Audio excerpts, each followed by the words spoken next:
Hello friends. आज हम पढ़ने जा रहे हैं class 12 chapter 1 the third level by Jack Finney. इस वीडियो में मैं इस चैप्टर का Hindi explanation word by word sentence by sentence explanation करूँगी। इसके अलावा अपने चैनल पर इस चैप्टर का ऑडियो बुक वर्जन भी अवेलेबल है, जिसका यूज़ आप क्विक रिविजन के लिए, प्रोनाउंसिएशन की प्रैक्टिस के लिए या अपने इंग्लिश रीडिंग को इम्प्रूव करने के लिए कर सकते हैं। तो चलिए चैप्टर स्टार्ट करते हैं। Before you read, have you ever had any curious experience which others find hard to believe? Chapter शुरू करने के पहले एक क्वेश्चन हमारे सामने रखा जा रहा है कि क्या हमारे साथ ऐसा कोई क्यूरियस एक्सपीरियंस, कोई अजीबोगरीब एक्सपीरियंस कभी हुआ है जो अदर्स, जो दूसरे हैं, जिनके बारे में हमने किसी को बताया हो तो उनके लिए बिलीव करना बहुत मुश्किल हो, आश्चर्यजनक कोई बात हो गई हो। तो क्या आपके साथ कभी ऐसा कुछ हुआ है? क्योंकि ये चैप्टर में एक पर्सन है जिसका नाम है चार्ली, जिसके साथ कोई ऐसी ही घटना हुई है जो वो, उसकी पत्नी, उसके दोस्त, यहाँ तक कि उसके साइकेट्रिस्ट भी बिलीव नहीं कर पा रहे हैं। तो चलिए देखते हैं स्टोरी में क्या होता है। The presidents of the New York Central and the New York, New Haven and Hartford railroads will swear on a stack of timetables that there are only two, but I say there are three because I have been on the third level of the Grand Central Station. अब यहाँ बहुत सारी चीज़ें हैं जानने के लिए। सबसे पहली बात, ग्रैंड सेंट्रल स्टेशन क्या है? वो है एक सबवे जो मेट्रो जैसी चलती है बट अंडरग्राउंड। और ये कहाँ पे है? ये है न्यूयॉर्क में, न्यूयॉर्क सेंट्रल। जो हमारा हीरो है, प्रोटैगनिस्ट, वो कह रहा है कि जो ये सबवे है, मेट्रो जैसा, ग्रैंड सेंट्रल स्टेशन, वहाँ के आप प्रेसिडेंट या न्यू हेवन के या हार्टफोर्ड रेल रोड्स, ये भी अलग अलग स्टेशंस के नाम हैं, वहाँ के आप प्रेसिडेंट से भी पूछ लेंगे तो वो भी आपको कसम खा के बताएंगे। स्वेर मतलब कसम खा के बताएंगे कि वहाँ सिर्फ 2 लेवल्स हैं। लेवल क्या है यहाँ पे? फ्लोर्स। बट ये फ्लोर ज़मीन के ऊपर नहीं है, ज़मीन के नीचे हैं, अंडरग्राउंड लेवल्स हैं। तो पहला लेवल हो गया ग्राउंड लेवल, उसके नीचे हो गया सेकेंड लेवल, जो कि हमारा फर्स्ट अंडरग्राउंड होता है। जैसे हमारे यहाँ मॉल्स में पार्किंग में होता है ना, अंडरग्राउंड 1, अंडरग्राउंड 2। तो यहाँ पे सिर्फ 2 ही लेवल्स हैं। बट जो हमारा हीरो है वो कहता है कि 2 नहीं, वहाँ 3 है। क्यों? क्योंकि मैं उस थर्ड लेवल पे जा चुका हूँ। अब इसमें 2 और बातें हैं। पहली कि वो कहता है कि जब ये वो लोग कसम खाएंगे तो किस पे कसम खाएंगे? A stack of time tables. Time tables क्या है? समय सारणी, जो ट्रेन की टाइम टेबल होती है, जो हमें बताती है कि कौन सी स्टेशन पे कौन सी ट्रेन कितने बजे आएगी, कितनी देर रुकेगी, कितने बजे जाएगी। ये जो सारी डिटेल्स होती है ट्रेन के बारे में, इसको कहते हैं ट्रेन की टाइम टेबल। अब अगर टाइम टेबल्स को स्टैक करके एक दूसरे के ऊपर रखा होगा, कहाँ मिल सकती है ऐसी चीज़ हमें? स्टेशन पे, ऑफ कोर्स। स्टेशन पे हमें सबसे ज़्यादा क्या मिलेगा? Time table. बट ये तब बहुत पुरानी बात है, आजकल तो ऑनलाइन हम लोग सब कुछ देख लेते हैं। पर ये बात तब की है जब प्रिंटेड बुक से देखकर लोग ट्रेन का टाइम जाना करते थे। तो ये कहता है कि इन स्टेशंस के प्रेसिडेंट्स, अब प्रेसिडेंट ही क्यों, वहाँ काम करने वाले बहुत सारे लोग होंगे, किसी से भी पूछा जा सकता है। पर अगर कोई वहाँ क्लर्क हुआ या टिकट कलेक्टर हुआ या जैनेटर या क्लीनर हुआ, तो क्या उसके पास पॉसिबल है कि वो वहाँ की सबसे खुफिया और इम्पॉर्टेंट जानकारी जान पाए? नहीं है ना। बट अगर वहाँ का कोई प्रेसिडेंट होगा सबसे टॉप पोस्ट पे, उसे तो चांस है कि वहाँ की सबसे इम्पॉर्टेंट और सीक्रेट और सारी चीज़ें वो जानेगा। तो ये कहता है कि ऐसा नहीं कि कोई भी किसी से भी पूछ लो वहाँ स्टेशन पे, वहाँ के प्रेसिडेंट से भी भले आप पूछ लो, जिसको की चांस है कि वहाँ की हर डिटेल उसे पता होगी, ब्लूप्रिंट उसके पास में होगा और वहाँ की सारी सीक्रेट, टॉप सीक्रेट सब कुछ उसे पता होगा, उससे भी अगर आप पूछ लो तो भी वो स्टैक ऑफ टाइम टेबल्स पे हाथ रख के, जैसे हमारे यहाँ किस पे कसम खाते हैं? गीता पे कसम खाते हैं ना, वैसे उनके लिए वो गीता समान है। उस पे हाथ रख के कसम खा लेगा कि यहाँ सिर्फ 2 लेवल्स हैं, 3 लेवल नहीं है, लेकिन मैं वहाँ गया हूँ। अब यहाँ तक बोलने के बाद वो आगे बताता है कि yes, I have taken the obvious step. मैं जानता हूँ कि ये सुनने में ही अजीब है, इसलिए मैंने अगला ऑब्वियस स्टेप, ऑब्वियसली इसके बाद क्या होना चाहिए कि हमें लगता है कि अगर पूरी दुनिया को कोई चीज़ नहीं दिख रही और हम अकेले ही हैं दुनिया में जिसे कोई वो एक चीज़ दिखी है, दैट मीन्स हो सकता है हम में ही कोई प्रॉब्लम हो। तो उसने उसका ऑब्वियस स्टेप क्या लिया है, I talked to a psychiatrist friend of mine among others. उसने बोला कि हाँ, मैंने अपने दोस्तों को भी बताया और उनमें से एक दोस्त एक साइकेट्रिस्ट भी है। साइकेट्रिस्ट वो जो किसी भी तरह की मेंटल इलनेस से डील करते हैं, उसके रिलेटेड थेरेपी करवाते हैं या दवाइयाँ देते हैं। तो यस, मैंने साइकेट्रिस्ट से भी बात कर ली है।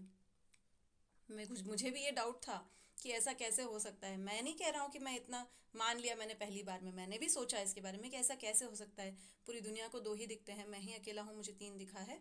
तो मैंने अपने साइकेट्रिस्ट फ्रेंड से भी बात करी है इसके बारे में। I told him about the third level at Grand Central station and he said it was a walking dream wish fulfilment.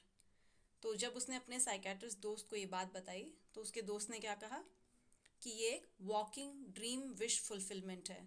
मतलब तुमने जागती आंखों से कोई सपना देखा है और ये भी तुम्हें सपना क्यों आया है, क्योंकि तुम्हारी ऐसी कोई विश है, इसलिए उससे रिलेटेड तुम्हें ऐसा कुछ दिखा है। He said I was unhappy. उसका कहना था कि मैं खुश नहीं था, मैं दुखी था, मैं खुश नहीं था अपनी लाइफ से। That made my wife kind of mad, but he explained that he meant the modern world is full of insecurity, fear, war, worry and all the rest of it. तो जैसे ही पहले उसने बताया कि मैं दुखी हूँ, मेरी वाइफ को ये बात अच्छी नहीं लगी। उसे लगा कहीं उसकी तरफ तो नहीं हिंट कर रहे हैं। बट उसने फिर एक्सप्लेन किया कि नहीं, मैं कह रहा हूँ कि आज की जो हमारी मॉडर्न दुनिया है इसमें हर जगह इनसिक्योरिटी है, फियर है, डर है, वॉर है, लड़ाइयाँ चल रही हैं। देखिए, ये स्टोरी है तो बहुत सालों पुरानी, बट आज भी ये उतनी ही रेलेवेंट है। आज भी हम अपने चारों तरफ देख सकते हैं कि माहौल सेम है, वही सब कुछ आज भी चल रहा है, वही वॉर चल रहा है, दुनिया में जंग चल रही है, फियर है, लोग डर में जी रहे हैं, दुनिया में वरीज हैं, लोगों की बहुत सारी प्रॉब्लम्स हैं। तो ये ऐसा नहीं है कि पहले कभी था और आज ये सब चेंज हो गया है। आज भी दुनिया बिल्कुल वैसे ही चल रही है एंड आज भी मेंटल जो लोगों की प्रॉब्लम्स हैं वो काफ़ी हैं। हाँ, कई उसमें से जैसे साइकाट्रिस्ट से मिल लेते हैं, साइकोलॉजिस्ट से मिल लेते हैं, हेल्प ले लेते हैं, पर कई आज भी उस चीज़ को रियलाइज़ नहीं कर पा रहे कि शायद हमें इस तरह के हेल्प की ज़रूरत हो। इस तरह के रीज़न से भी जब व्यक्ति जूझता है तो यस, हमें हेल्प लेनी चाहिए। तो देखते हैं स्टोरी में जब उसने हेल्प लिया फिर क्या हुआ। तो उसका डॉक्टर दोस्त, साइकेट्रिस्ट दोस्त कहता है कि I just want to escape. उसका कहना था कि तुम इन सब चीज़ों से, दुनियादारी से बचना चाह रहे थे, इसलिए तुमने अपने ही मन में ऐसी एक तीसरे लेवल की कल्पना कर ली। Well, who doesn't? Everybody I know wants to escape, but they don't wander down into any third level at Grand Central station. तो अपना हीरो कहता है कि हाँ, कौन नहीं भागना चाहता है इस दुनिया से। हर कोई तो परेशान है, सभी तो भागना चाहते हैं इससे। बट ऐसा तो नहीं है कि हर कोई वो ग्रैंड सेंट्रल स्टेशन के थर्ड लेवल तक पहुंच गया हो, सबको ही वो दिख गया हो। But that's the reason, he said, and my friends all agreed. Everything pointed to it, they claimed. तो उसके दोस्त और साइकेट्रिस्ट सब मिलके उसको यही समझाने की कोशिश करते हैं कि ऐसे इसका कोई और रीज़न हो ही नहीं सकता है। बस सारे जो तुमने तर्क रखे हैं सब एक ही तरफ पॉइंट कर रहे हैं कि यही रीज़न है, तुम्हारे भागने की कोई चाह थी, बचने की ज़िंदगी से, उसके ही वजह से तुम्हें ये दिखा है। माई stamp collecting for example, that's a temporary refuse from reality. तो वो बताता है कि ऐसा नहीं है। जैसे मैं स्टैम्प कलेक्ट करता हूँ, अब स्टैम्प कलेक्शन एक तरह की हॉबी हुआ करती थी पहले, फिलैटली कहते हैं जिसे। तो ये बड़े बड़े लोग भी, नेता, पुराने ज़माने के पीपल बहुत ही कॉमनली किया करते थे। तब मेन रीज़न, इंसान हमेशा से कोई ना कोई एक एंटरटेनमेंट, एक एस्केप, एक रिफ्यूज चाहता है।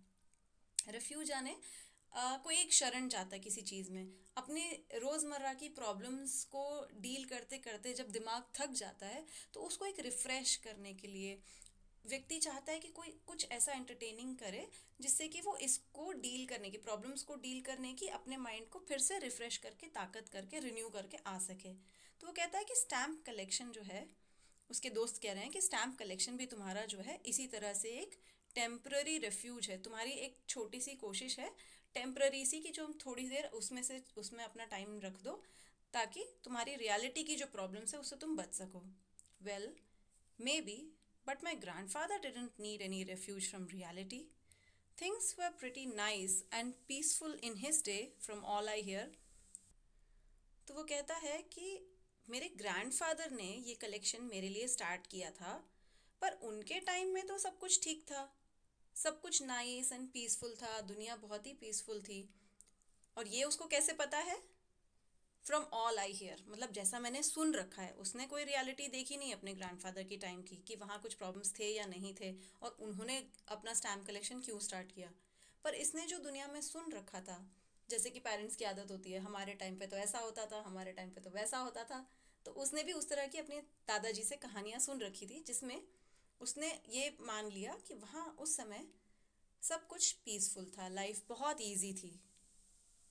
तो उसका कहना है कि जब मेरे दादाजी ने ही मेरा स्टैम्प कलेक्शन स्टार्ट करवाया, दैट मीन्स ये कोई बुरी चीज़ तो नहीं है।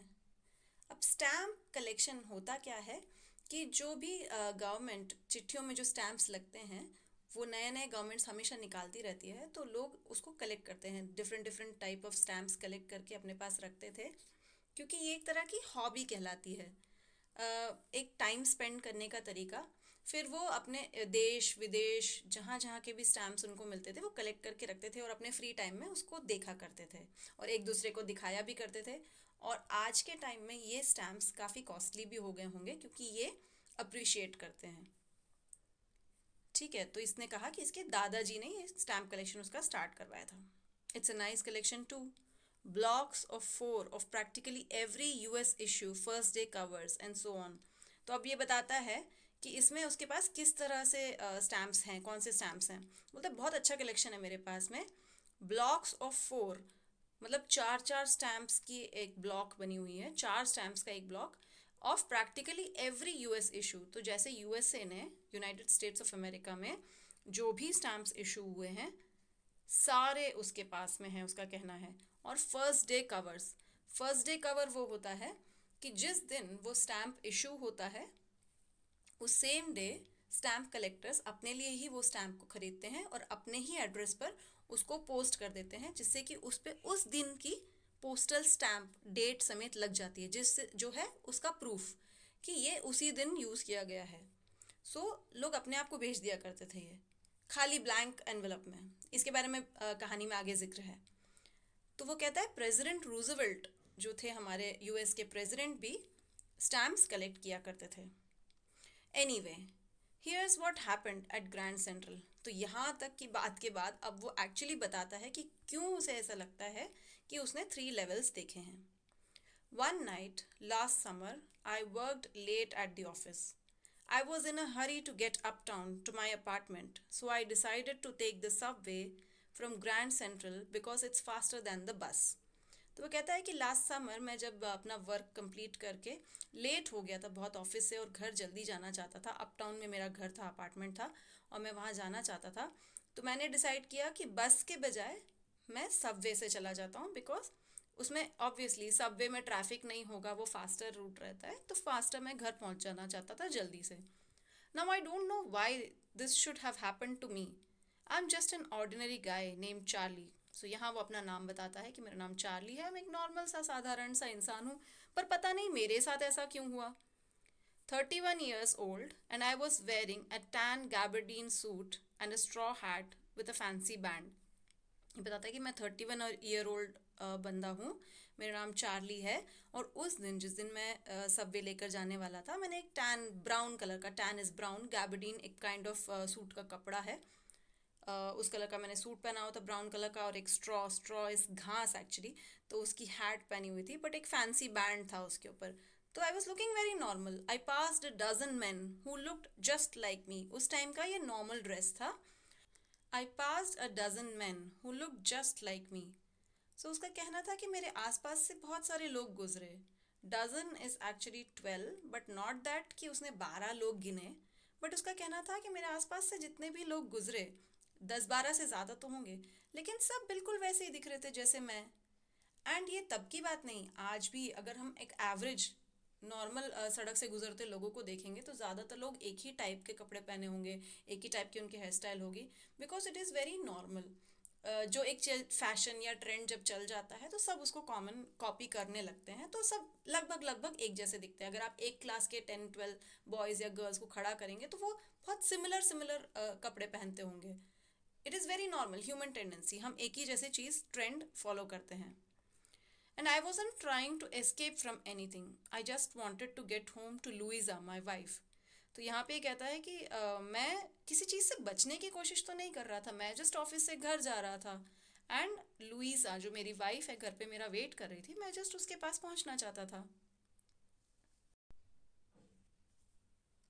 I turned into Grand Central from Vanderbilt Avenue and went down the steps to the first level where you take trains like the 20th century. तो उसने कहा कि ग्रैंड सेंट्रल जो स्टेशन है उसके बहुत सारे एंट्री पॉइंट्स होंगे, तो उसमें से उसने कौन सी एंट्री से गया है, वो वैंडरबिल्ट एवेन्यू वाली एंट्री से, वो स्टेप्स से डाउन द स्टेप्स, मतलब फर्स्ट एक ग्राउंड फ्लोर में गया है वो, जहाँ रेगुलर ट्रेन्स होती हैं। Then I walked down another flight to the second level where the suburban trains leave from, ducked into an arched doorway heading for the subway and got lost. तो यहाँ क्या हुआ कि पहले वो फर्स्ट लेवल पे उतरा जो कि नॉर्मल था, वो फिर सेकेंड लेवल पे उतरा जहाँ से सबर्बन ट्रेन्स जाती थी।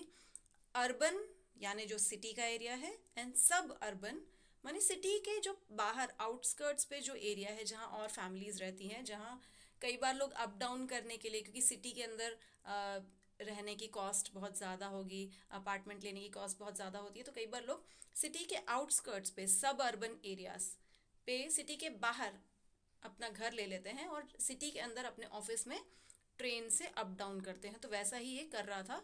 तो उसने कहा कि मैं वहाँ से गया और एक आर्च्ड डोरवे, एक डोरवे के अंदर गया, डोर के अंदर मैं गया और मैं खो गया, I got lost. That's easy to do. I have been and out of Grand Central hundreds of times, but I'm always bumping into new doorways and stairs and corridors.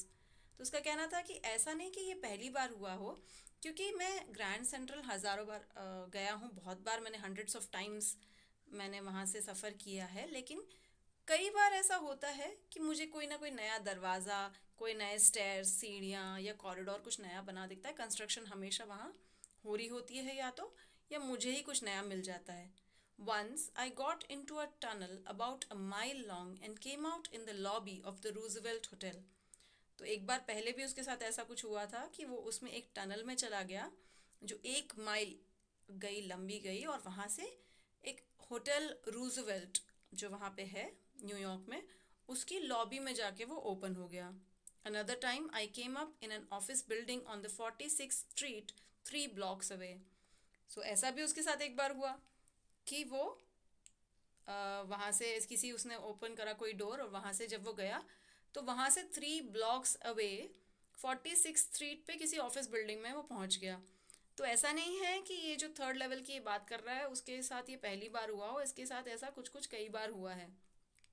Sometimes I think Grand Central is growing like a tree, pushing out new corridors and staircases like roots. तो उसका कहना है कि grand central जो हमारा station है, ये किसी ट्री की तरह अपनी जड़ें हर डायरेक्शन में फैला रहा है, और ये नए नए कॉरिडोर्स और स्टेयरकेस, हर बार नया ही कुछ बनता ही जा रहा है। There's probably a long tunnel that nobody knows about, feeling its way under the city right now on its way to Times Square and maybe another to Central Park. सो जो time square और central park है New York के बहुत famous spots हैं, तो उसका कहना है कि अभी हमें पता नहीं, पर हो सकता है कि हमारे ग्रैंड सेंट्रल से नीचे अभी भी कोई रास्ता हो जो हमें टाइम स्क्वायर या सेंट्रल पार्क तक भी पहुंचा दे। And maybe because for so many people through the years Grand Central has been an exit, a way of escape, maybe that's how the tunnel I got into. So उसका ये कहना है कि ये अभी की नहीं, हमेशा की ही बात रही है। ग्रैंड सेंट्रल जो है बहुत सारे लोगों के लिए एक एस्केप रूट रहा है, एक एग्जिट की तरह रहा है, इसीलिए शायद मैं भी वैसे ही कहीं पहुंच गया हूँ। But I never told my psychiatrist friend about that idea. पर मैंने ये सब चीज़ों के बारे में मैंने अपने साइकेट्रिस्ट दोस्त को कभी नहीं बताया, फिर वो तो पक्का ही कंफर्म कर देगा कि मैं तो कुछ प्रॉब्लम ही है मेरे में। तो मैंने वो सब तो कुछ नहीं बताया, सिर्फ एक इंसिडेंट बताया जिसमें मैं थर्ड लेवल पे पहुंचा था। The corridor I was in began angling left and slanting downwards, and I thought that was wrong, but I kept on walking. All I could hear was the empty sound of my own footsteps, and I didn't pass a soul. अब जिस doorway से वो गया और एक corridor में पहुंच गया, एक रास्ता था, तो उससे जब वो जाने लगा तो वो रास्ता अपने आप लेफ्ट की तरफ मुड़ने लगा और नीचे की तरफ जाने लगा, स्लैंटिंग डाउनवर्ड्स, धीरे की नीचे की तरफ स्लैंट डाउन हो गया। तो इसको लग तो रहा था कि कुछ गलत है, बट फिर भी वो चलता रहा। उसे लगा होगा कोई रास्ता, जैसे हमेशा उसको कुछ नया मिल जाया करता था, वैसे हो सकता है अभी भी कुछ मिल गया हो। तो लेकिन जब वो चल रहा है तो उसको सिर्फ अपने फुटस्टेप सुनाई दे रहे हैं, कोई और है ही नहीं आसपास। आई डेंट पास अ सोल, मतलब आते जाते कोई और पास ही नहीं हो रहा था वहाँ से, ये अकेला ही जा रहा था। Then I heard that sort of hollow roar ahead, that means open space and people talking. फिर थोड़ी दूर जाने के बाद उसको सुनाई देता है एक आवाज़, जैसा कि आगे एक टनल के आगे कोई ओपन स्पेस हो और वहाँ कोई बातें कर रहा हो, तो वैसा कुछ उसको सुनाई देता है। The tunnel turn sharp left, तो टनल लेफ्ट में टर्न हो जाती है। I went down a short flight of stairs and came out on the third level at Grand Central station. तो इसके बाद क्या होता है कि जब टनल लेफ्ट टर्न कर लेती है उसके बाद सीढ़ियाँ आती हैं, शॉर्ट फ्लाइट ऑफ स्टेयर्स, छोटी सी स्टेयर्स आ जाती थोड़ी सी। तो जब वो उससे उतर के जाता है तो ही रीचेस कहाँ पहुँच जाता है, third level at Grand Central station. For just a moment, I thought I was back on the second level, but I saw the room was smaller, there were fewer ticket windows and train gates, and the information booth in the center was wood and old looking. पहले तो उसको लगा कि मैं तो second level पे ही हूँ, but जब उसने रूम को ध्यान से देखा तो देखा कि रूम थोड़ा सा छोटा था, अपना जो ओरिजिनल सेकेंड लेवल का रूम था उससे छोटा था। और जो टिकट खिड़की होती है, टिकट विंडो और ट्रेन गेट्स कम थे। एंड जो इन्फॉर्मेशन की बूथ थी जहाँ से टिकट सेलिंग होती है या इन्फॉर्मेशन दी जाती है, वो लकड़ी का बना था, बट कि आज के टाइम में वो हो सकता है सीमेंट और टाइल और उस तरह की चीज़ों का बना होगा, बट पहले का वो वुड का था, इसलिए उसने देखा कि वो जो वुडन था और पुराना दिख रहा था। And the man in the booth wore a green eye shade and long black sleeve protectors. जो पर्सन था बूथ में बैठा था उसने ग्रीन कलर के चश्मे पहने हुए थे एंड स्लीव प्रोटेक्टर्स, तो जो वर्क करते थे उनके हाथ गंदे ना हो जाए, स्लीव्स उनके शर्ट की गंदी ना हो जाए, इसलिए वो स्लीव्स को प्रोटेक्ट करने के लिए कुछ पहना करते थे। तो इसने भी स्लीव प्रोटेक्टर पहन रखे थे। The lights were dim and sort of flickering, then I saw why, they were open flame gas lights. तो उसने उसको ये फील हुआ कि लाइट बहुत डिम हो रही है और बार बार फ्लिकर कर रही है, चमक रही है, ऐसे लाइट जैसे हमारी ट्यूबलाइट्स या कोई बल्ब कभी ख़राब हो जाते तो कैसे फ्लिकर करते, on off on off on off होते रहते, हल्के से हिलते, वैसे ही कुछ हो रहा था। तो सडनली उसने देखा, तब उसको रियलाइज़ हुआ कि ये तो ओपन फ्लेम गैस लाइट्स हैं। मतलब पहले के ज़माने में जैसे फ्लेम ओपन, जैसे लालटेन टाइप लेकिन ओपन वाली, तो ये गैस से जल रही थी ना कि इलेक्ट्रिसिटी से। इलेक्ट्रिसिटी के पहले के टाइम के लाइट्स जल रही थी। There were brass spittoons on the floor, and across the station, a glint of light caught my eye. A man was pulling a gold watch from his vest pocket. उसने देखा कि जो floor पे brass के स्पिटून्स रखे हुए थे। Spittoon क्या है? स्पिट इस थूक। तो जो उस समय तंबाकू खाते थे, टोबैको चू करते थे, उनको अपना टोबैको स्पिट करने के लिए, जैसे आज के टाइम में वॉश बेसिन्स होते हैं। खैर इंडिया में तो लोग कहीं भी कॉर्नर्स देख के भी स्पिट कर देते हैं, which is a very very dirty habit. But पहले में ब्रास जो मेटल है उसके स्पिटून्स, एक वाज जैसा होता था, बोल टाइप, जिसमें लोग अपने स्पिट कर सकते थे, तो वो रखे हुए थे। एंड उसने देखा कि एक मैन ने अपने वेस्ट पॉकेट, अपने कोट के अंदर जो एक वेस्ट पहनते हैं, उसमें से एक गोल्ड वॉच निकाली। He snapped open the cover, glanced at his watch and frowned.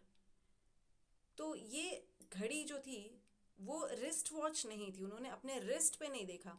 वो एक राउंड वॉच आती थी ना, जिसमें ऐसे प्रेस करो तो ढक्कन खुलता था, ओल्ड स्टाइल, जैसे गांधी जी के पास देखी जाती थी, उस टाइप की एक वॉच थी उसके पास में। He wore a derby hat, a black 4 button suit with tiny lapels, and he had a big black handlebar mustache.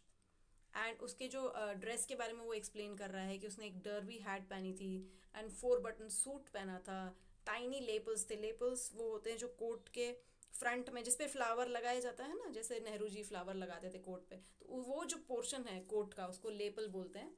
And he had a big black handle bar Moustache, और उसकी जो मूछें हैं, Moustache है, वो कैसे थी, जैसे किसी मोटर बाइक का हैंडल होता है ना, जैसे पुरानी फिल्मों में कभी देखा होगा, विलन वगैरह रखते थे मूछें बड़ी बड़ी और ऊपर से ऐसे नीचे की तरफ झुकी हुई, हैंडल बार जैसे, साइकिल के हैंडल जैसी। Then I looked around and saw that everyone in the station was dressed like 1890 something. तो तब उसने ध्यान दिया आसपास, तो उसको लगा 1890 जो साल था उसके आसपास के टाइम जैसा सबने ड्रेस करा हुआ था। I never saw so many beards, sideburns and fancy mustaches in my life. So जिस टाइम का चार्ली है तब मोस्टली पीपल या तो छोटी मुस्टैश रखते होंगे, छोटी बियर्ड रखते होंगे, या बियर्ड नहीं रखते होंगे, क्लीन शेवन होते होंगे।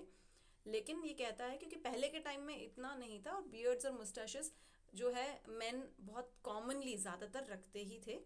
तो ये बोलता है मैंने इतनी दाढ़ी, बियर्ड, साइड बर्न्स जो आपके कलम बोलते हैं जिसको कान के पास में रहता है, ईयर के पास में, और फैंसी मुस्टैशेस, मतलब मुस्टैश भी नॉर्मल मुस्टैश नहीं, डिफरेंट डिफरेंट फैंसी स्टाइल के भी रखे हुए थे लोगों ने, बोलते मैंने ऐसा कभी नहीं देखा था। A woman walked in through the train gate. She wore a dress with leg of mutton sleeves and skirts to the top of her high button shoes. तो वो बताता है कि मैंने एक लेडी को देखा जो ट्रेन गेट में से निकली, तो उसने जो ड्रेस पहनी हुई थी उसमें जो ब्लाउज या शर्ट पहना था उसका स्लीव लेग ऑफ मटन, जो एक टाइप ऑफ स्लीव होता है ना, ऊपर से बड़ा सा पफ होता है, नीचे आके पतला हो जाता है, वैसी वाली स्लीव पहनी थी, स्कर्ट पहना था, और उसके शूज़ जो है हाई बटन शूज़ थे। Back of her out on the tracks I caught a glimpse of a locomotive, a very small Currier and Ives locomotive with a funnel shaped stack, and then I knew. बोलता है कि मैंने उस lady को तो देखा, जब उसके पीछे से ध्यान गया मेरा, तो मैंने बहुत ही पुराना एक करियर एंड आइव्स नाम का कंपनी का लोकोमोटिव जो इंजन होता है उसको देखा, जिसके फनल शेप्ड उसमें एक चिमनी जैसी बनी हुई थी। एंड देन आई न्यू, तब मुझे रियलाइज हुई reality. To make sure, I walked over to a newsboy and glanced at the stack of papers at his feet. तो मुझे एक अंदाज़ा तो लग गया था कि मैं कुछ तो अलग है ये, बट उसको कंफर्म करने के लिए उसने क्या किया, एक न्यूज़पेपर बॉय जो न्यूज़ पेपर बेच रहा था स्टेशन में बैठकर, उसके पास में गया और उसके पैरों के पास जो स्टैक ऑफ पेपर्स था, पेपर्स की गड्डी थी, स्टैक माने गड्डी, उसकी तरफ उसने देखा। It was the world, paper का नाम क्या था, the world, and the world hasn't been published for years. And ये पेपर, न्यूज़पेपर जिसका नाम था द वर्ल्ड, बहुत सालों से पब्लिश ही नहीं हुआ था। The lead story said something about president Cleveland. I found that page I found that front page since in the public library files, and it was printed on June 11, 1894. तो ये बोलता है कि उसमें जो स्टोरी थी, लीड स्टोरी, फ्रंट पेज में जो इम्पोर्टेंट स्टोरी होती है वो प्रेसिडेंट क्लीवलैंड के बारे में थी। एंड तब तो उसने उसको जस्ट याद कर लिया, और बाद में जब वो रियलिटी में पहुंचा है उसने जाके पब्लिक लाइब्रेरी में जाके उस न्यूज़पेपर को ढूंढा है, और उसको वो एक्चुअल फ्रंट पेज मिल भी गया। एंड वो कौन सी डेट का था, 11 जून 1894 का पेज था, जो उसका जजमेंट था कि 1890 समथिंग के ये ड्रेसअप लग रहा है, तो उसका जजमेंट काफ़ी सही था। अब इसमें एक सोचने वाली बात भी है कि उसने कैसे करेक्टली गेस करा कि ये 1890 का ही फैशन था, तो उसको उस जगह के बारे में और उस फैशन के बारे में इतना कैसे पता था। क्या उसका माइंड ये स्टोरी कहीं पढ़ने के बाद उस चीज़ को इमेजिन कर रहा था, या ये उसके साथ सच में भी हुआ था। I turned toward the ticket window, knowing that here on the third level at Grand Central, I could buy tickets that would take Louisa and me anywhere in the United States we wanted to go in the year 1894. and I wanted 2 tickets to Galesburg, Illinois. सो वो कहता है कि अब मैं उस ticket खिड़की की तरफ मुड़ा और मैं जानता था कि इस 3rd लेवल पे अगर मैं टिकट खरीदूंगा तो लुइसा मेरी वाइफ और मुझे यूनाइटेड स्टेट्स में हम कहीं भी जा सकते थे। कौन से साल में?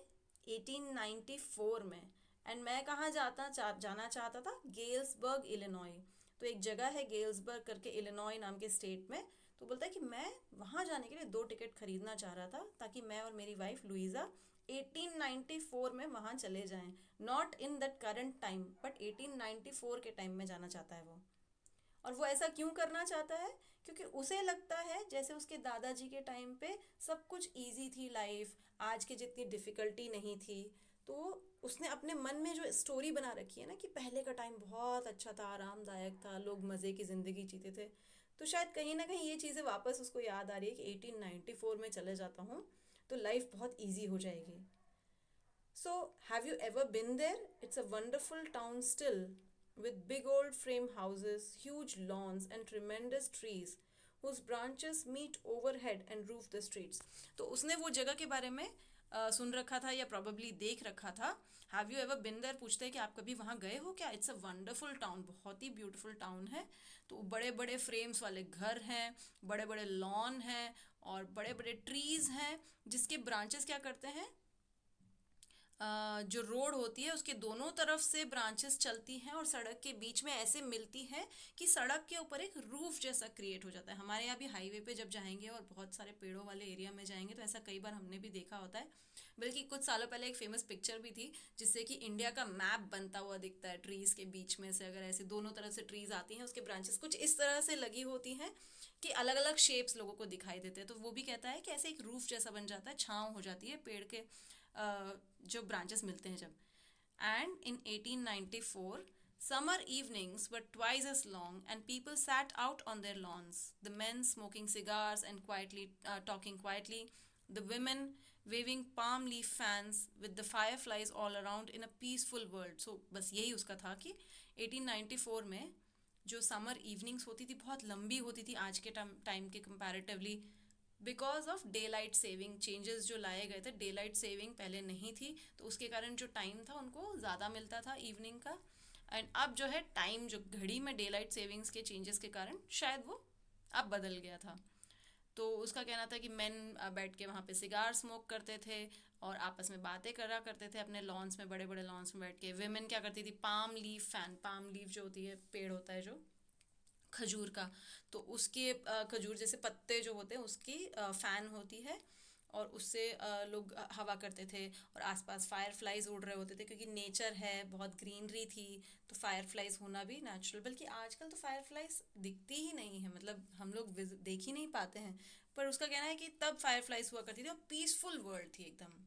To be back there with the First World War still 20 years off and World War II over 40 years in the future, I wanted 2 tickets for that.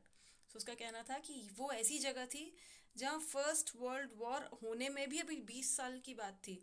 मतलब जो अभी 1894 में जहाँ वो जाना चाहता है वहाँ फर्स्ट वर्ल्ड वॉर तक नहीं हुई थी उस समय तक। तो वो ऐसे पीसफुल टाइम में जहाँ फर्स्ट वर्ल्ड वॉर को अभी 20 साल पड़े हों, सेकेंड वर्ल्ड वॉर को तो 40 साल पड़े हों, ऐसी जगह के लिए मैं कुछ 2 टिकट चाहिए थे। The clerk figured the fare. He glanced at my fancy hat band, but he figured the fare, and I had enough for 2 coach tickets one way. So clerk ने उसको फेयर बताया, फेयर माने ticket की price बताई। जो उसने उसकी hat band की तरफ ज़रूर देखा कि बहुत अजीब सा लग रहा है, बट स्टिल उसने वो फिगर बता दी, अमाउंट बता दिया। एंड अभी इसके पास 2 कोच टिकट्स वन वे के लेने जितने पैसे ज़रूर थे। But when I counted out the money he looked up, the clerk was staring at me. But जब उसने पैसे दिए तो वो क्लर्क उसकी तरफ घूर के देख रहा था। He nodded at the bills. That ain't money mister, he said. उसने बोला ये पैसे नहीं होते, ये क्या दे रहे हो तुम मुझे? And if you are trying to skin me you won't get very far. और अगर तुम मुझे फूल करने की कोशिश कर रहे हो, स्किन मी मतलब लूटने की कुछ कोशिश कर रहे हो, ट्रिक करने की कोशिश कर रहे हो, तो तुम बच के ज़्यादा दूर जा नहीं पाओगे। And he glanced at the cash drawer beside him. और उसने अपने कैश ड्रॉर की तरफ देखा। Of course, the money was old style bills, half again as big as the money we use nowadays. तो उसने बताया कि उसने जब देखा मनी ड्रॉर की तरफ तो उसको रियलाइज़ हुआ कि हाँ, उस टाइम के जो नोट थे बहुत ही अलग थे। अभी के जो नोट थे ये डिफरेंट साइज़ के भी थे, पहले के नोटों का साइज़ भी अलग था और दिखने में भी डिफरेंट लुकिंग भी थे। I turned away and got out fast. There's nothing nice about jail even in 1894. तो उसने बोला मैं फटाक से पलटा और वहाँ से जल्दी से बाहर निकल गया, क्योंकि जेल तो कभी भी अच्छी नहीं होती, भले 1894 की ही क्यों ना हो, जेल तो कहीं भी अच्छी नहीं होती। And that was that. And मैंने वहीं वो बात छोड़ दी। I left the same way I came. मैं जिस रास्ते से नीचे गया था सेम उसी रास्ते से मैं वापस ऊपर आ गया। आई सपोज, शायद, वो बोलता है आई सपोज, शायद। Next day during lunch hour I drew $300 out of the bank, nearly all we had, and bought old style currency that really worried my psychiatrist friend. तो नेक्स्ट डे उसने क्या किया, ये सब एक्सपीरियंस होने के बाद में नेक्स्ट डे उसने बोला कि अच्छा चलो मैं अपने बैंक में से पैसे निकाल लेता हूँ। तो उसने अराउंड $300, जितने भी उसके पास टोटल आज तक की कमाई जमा पूंजी जब भी जो भी थी उसने सारी निकाल ली। एंड ओल्ड स्टाइल करेंसी जो 1890s की करेंसी थी उसने वो वाली करेंसी खरीदी। करेंसी खरीदने मिलती है, शॉप्स होते हैं उसके, डीलर्स होते हैं जो वहाँ से आप खरीद सकते हैं। तो वो कहता है कि ये बात जब मैंने मेरे साइकेट्रिस्ट फ्रेंड को बताई उसको ये चीज़ बड़ी वरी करी कि ऐसा इसने क्यों करा। You can buy old money at almost any coin dealers के पास में पुरानी करेंसी मिल जाती है, बट यू हैव टू पे अ प्रीमियम। मतलब अगर वहाँ का आप अभी का आप ₹100 देते हो तो वहाँ के पैसों में आपको इक्वल अमाउंट नहीं मिलेगा। इतने ओल्ड नोट सेव करने और होल्ड करने का वो कुछ ना कुछ प्रीमियम आपको चार्ज करेंगे। तो हो सकता है आपको ₹70-80 जितना ही उसका अमाउंट मिल पाए, बट स्टिल वो भी काफ़ी ज़्यादा होगा, क्योंकि तब पैसे की जो वैल्यू थी वो बहुत ज़्यादा थी आज के कंपैरेटिवली। सो अगर आपको आज के टाइम के कम भी मिले तो उस टाइम पे तो बाकी सब कुछ सस्ता ही था, तो it is okay. My $300 bought less than 200 in old style bills. तो उसने क्या किया, डीलर ने उसको अभी करंट $300 ले लिए, उसके बदले उसको पुराने डॉलर्स में सिर्फ $200 ही दिए। But I still didn't care. Eggs were 13 cents a dozen in 1894। तो उसका कहना है मुझे फ़र्क नहीं पड़ा, क्योंकि वो $200 भी उधर के लिए बहुत ज़्यादा हैं, क्योंकि एग्स जो थे, एक डजन एग्स भी 13 cents में मिल जाया करते थे, जो आज के टाइम में पॉसिबल नहीं था। But I've never again found the corridor that leads to the third level at Grand Central Station, although I've tried often enough. तो वो कहता है कि मैं तब से कोशिश तो कर रहा हूँ बट मुझे उसके बाद वो कॉरिडोर कभी नहीं मिला। Louisa was pretty worried when I told her all this and didn't want me to look for the third level anymore. And after a while I stopped. तो उसने कहा, लुइज़ा उसकी वाइफ को जब उसने ये सब बताया तो वो थोड़ी सी चिंतित हो गई उसके बारे में। एंड उसने बोला कि प्लीज़ अब तुम ये छोड़ दो, ये काम छोड़ दो, ये लेवल थर्ड लेवल ढूंढना बंद कर दो, ये नहीं है, सच नहीं है, तुम्हारा कोई ड्रीम ही था शायद।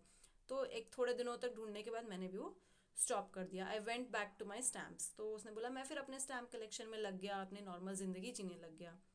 But now we are both looking every weekend because now we have proof that the third level is still there.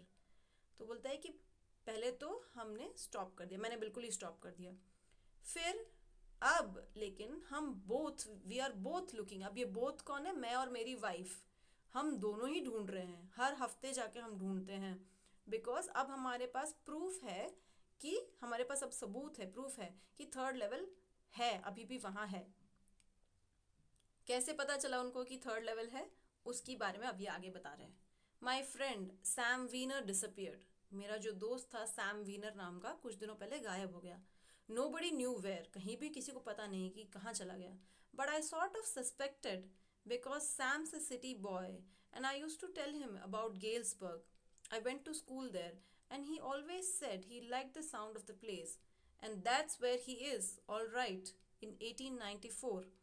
तो बोलता है कि सैम वीनर जो मेरा फ्रेंड है वो एक सिटी बॉय है, हमेशा से सिटी में पला बड़ा है, और मैं उसको गेल्सबर्ग के बारे में बताया करता था। गेल्सबर्ग वही इलिनॉय वाली जगह है, तो जहाँ पे अपना चार्ली स्कूलिंग किया था, तो वो बताता था उसके बारे में हमेशा। और लगता है कि सैम वीनर ने जब ये कहानियाँ सुनी उस सिटी के बारे में, छोटे से टाउन के बारे में, तो उसको भी वो जगह बहुत अच्छी लगने लगी होगी। लेकिन चार्ली कहता है कि आज वो गेल्सबर्ग में ही है। आज किसी को मिल नहीं रहा है क्योंकि वो गेल्सबर्ग में तो है, बट आज के टाइम में नहीं, 1894 में। ये कैसे पता चला, आगे देखते हैं। Because one night fussing with my stamp collection, I found, well, do you know what a first day cover is? मैंने आपको पहले बताया ना फर्स्ट डे कवर क्या होता है, कि स्टैम्प खरीद के अपने ही नाम से पहले दिन में खाली एनवेलप में पोस्ट कर लिया करते थे।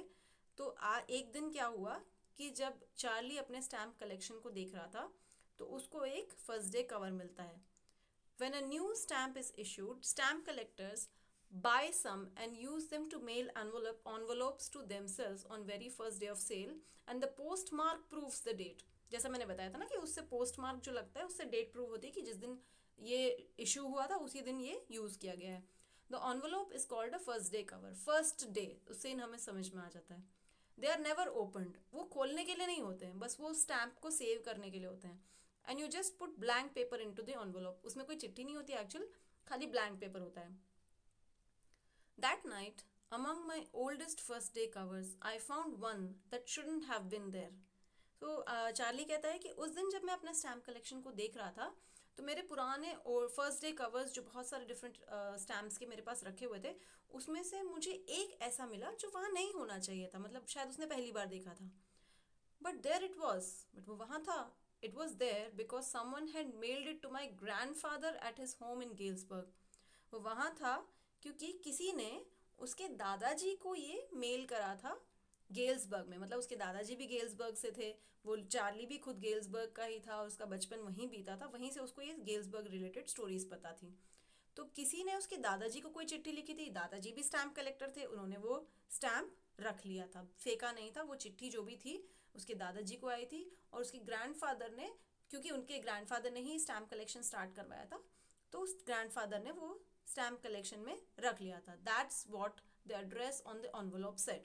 तो उसके दादाजी के एड्रेस पे चिट्ठी आई थी and it had been there since July 1894। और ये चिट्ठी किस दिन लिखी गई थी, 18 जुलाई 1894 को किसी ने ये चिट्ठी लिखी थी and post mark showed that, उस पर वो पोस्ट मार्क से डेट कंफर्म हो रही थी। Yet I didn't remember it at all. मतलब ये कह रहा है कि मैंने कई बार अपना स्टैम्प कलेक्शन देखा है, पर ये वाला स्टैम्प कलेक्शन तो मैंने, ये वाला स्टैम्प का फर्स्ट डे कवर तो मैंने पहले कभी भी नहीं देखा था, ये अचानक कैसे आ गया।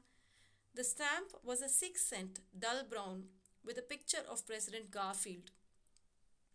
सो बोलता है कि उस पर 6 cents की प्रेसिडेंट गारफील्ड की एक डल ब्राउन पिक्चर लगी हुई थी। When the envelope came to granddad in the mail, it went right into his collection and stayed there till I took it out and opened it.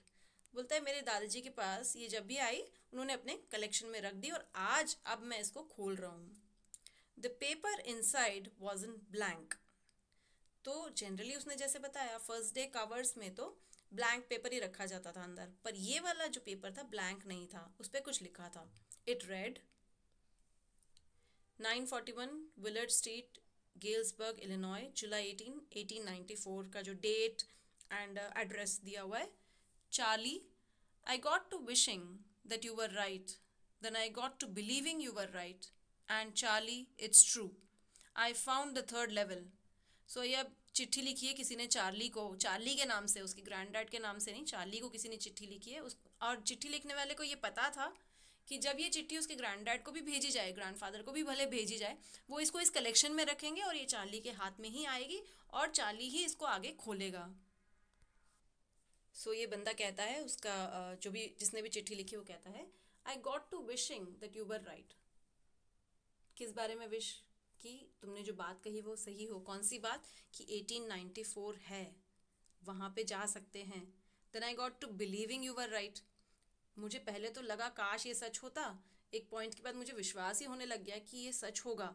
और Charlie it's true, ये सच है, मैंने तुम्हारा वो third level ढूंढ लिया, आई found the third level. I have been here 2 weeks and right now down the street at the dailies someone is playing a piano and they're all out on the front porch singing seeing Nelly home. सो मुझे यहाँ आके अब 2 हफ्ते हो गए हैं and अभी street के कॉर्नर पे डेलीज जो नाम की शॉप है वहाँ पे कोई पियानो बजा रहा है, डेलीज नाम की प्लेस में कोई पियानो बजा रहा है and there all out on the front porch, मतलब सब लोग आगे बैठे हुए हैं, गाना गा रहे हैं. And I am invited over for lemonade, मुझे भी किसी ने लेमन जूस पीने के लिए इन्वाइट कर रखा है. Come on back Charlie and Luisa, तुम लोग भी आ जाओ. Keep looking till you find the third level, it's worth it, believe me. तो वो बंदा जिसने चिट्ठी लिखी बोलता है प्लीज़ कीप लुकिंग, ये देखो, तुम ढूंढो इसको please, it's worth it, believe me. ये बहुत ही, तुमने जो बात बताई, दोनों बातें कि इलिनॉय वहाँ पे उस टाइम पे बहुत सही था, ये भी सच है. और ये तुमने बताया कि ग्रैंड सेंट्रल लेवल पे थर्ड लेवल है, ये भी सच है. प्लीज़ ढूंढो और यहाँ पहुँचो आप लोग भी. इसलिए चार्ली और Luisa both started looking for it. ये उनका प्रूफ था कि ऐसा कुछ सचमुच में है, और वो इसलिए दोनों ढूंढने लगे. अब ये चिट्ठी लिखी किसने है? The note is signed Sam. अब ये सैम नाम का उसका जो फ्रेंड था, सैम वीनर, जो खो गया था, वो कहाँ है? इलिनॉय में. ये किसे कैसे पता चला चार्ली को? क्योंकि उसकी चिट्ठी आई है. At the stamp and coin store I go to, I found out that Sam bought $800 worth of old style currency. अब चार्ली ने 300 वर्थ की ली थी, सैम ने जाकर $800 worth of old style currency भी ले ली थी. That ought to set him up in a nice little hay feed and grain business. तो चार्ली कहता है कि इतने पैसे में वहाँ पे जो हे फीड और ग्रेन बिजनेस है वो आराम से सेटअप हो सकता था. He always said that's what he really wished he could do. तो कहता है कि सैम तो हमेशा से वही करना चाहता था. And he certainly can't go back to his old business. और ये वहाँ पे वो वही कर सकता है, अपना ओल्ड बिजनेस तो नहीं कर सकता है ना. नॉट इन गेल्सबर्ग इलिनॉय इन 1894. अब अपना पुराना बिजनेस 1894 में तो वो नहीं कर सकता था ना. अब ये कौन सा पुराना बिजनेस, पुराना नहीं एक्चुअली, जो करंट टाइम में वो कर रहा था अपना वर्क, वो पुराने टाइम में नहीं कर सकता. क्यों? ऐसा क्या बिजनेस है? His old business. वाई?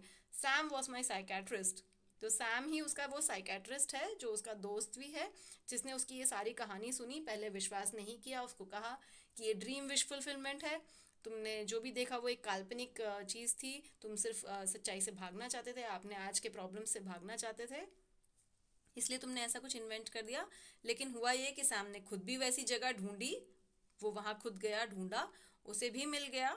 और सैम आज 1894 में बैठ के चार्ली को कह रहा है कि तुम भी आ जाओ. और क्यों अपना ओल्ड बिजनेस वो वहाँ नहीं कर सकता था? क्योंकि साइकेट्री तब थी ही नहीं, मेंटल इश्यूज ही नहीं थे, प्रॉब्लम्स ही नहीं थी, और किसी को साइकेट्रिस्ट की ज़रूरत ही नहीं थी.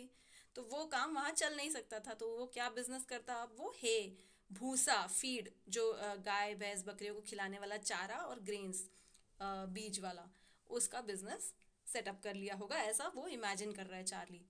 अब इस स्टोरी में कितनी सच्चाई है, कितना फिक्शन, साइंस फिक्शन, कितना सच है, कितना फिक्शन, ये तो अब राइटर अपने ही जानते हैं. बट बहुत ही इंटरेस्टिंग, मज़ेदार स्टोरी रही है पढ़ने के लिए. एंड थैंक यू कि आपने पूरा चैप्टर सुना. आगे आप इसका ऑडियो बुक वर्जन भी चैनल पे ज़रूर सुने. वीडियो पसंद आया हो तो इसको लाइक करें, चैनल को सब्सक्राइब करें, क्योंकि आगे भी बहुत सारे चैप्टर्स के इस तरह के हिंदी एक्सप्लेनेशंस आने वाले हैं. And thanks for listening.